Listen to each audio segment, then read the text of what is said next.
ফিজিক্সের কোশ্চেন যারা আমি গ্যারেন্টি দিচ্ছি, যারা আমার এই লাস্ট এই যে আমরা তোমাদের ব্যাচটা করেছিলাম সেখানে যারা এই 1.5 মাস ঠিক মতো ক্লাস করেছো তারা ইজিলি 23 নাম্বার পাবে, ইজিলি, একদম চোখ বন্ধ করে 23 ইজিলি। কেন 23 বললাম?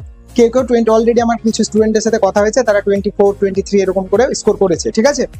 ফিজিক্যাল সায়েন্স বলছি না আমি, তুমি বলো, আমি এক্স্যাক্টলি তোমাদেরকে যে যে পয়েন্টগুলো করতে বলেছি, রিভিশন পড়ালাম তখন বা ব্যাচে যখন পড়াই, সব সেম কোশ্চেন না, একটা কোশ্চেনই শুধু তোমাদের ধারকত্ব থেকে ছিল।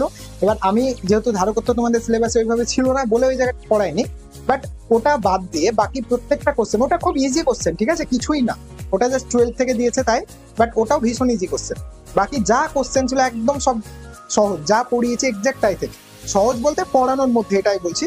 যা যা আমি করিয়েছি, ইভেন কিছু কিছু কোশ্চেন তো ডাইরেক্ট আমার কি, আমি যে পিডিএফ গুলো দিয়েছিলাম তোমাদেরকে কোশ্চেন অ্যান্সারে, সেখান থেকে ডাইরেক্ট তুলে দিয়েছে, তাই না? মানে আমার পিডিএফ থেকে তুলে দিয়েছে এটা বলছি রে, মানে কোশ্চেন গুলো এক্স্যাক্টলি সেম ছিল, তাই না?